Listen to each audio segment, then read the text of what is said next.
yung simptoma po na nakikita namin, kung patuloy pong ma-expose siya dito, it will exacerbate the symptoms that he is undergoing. But of course, it would be up to Sandro, their counsel, and the parents.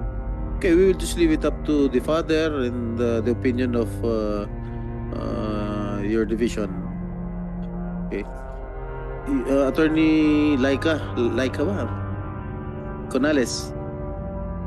Yes, Your Honor. So Your Honor. Pwede nang makolekta yung mga ebidensya ninyo by Wednesday, so we will conduct another hearing on Thursday with the permission of the chair.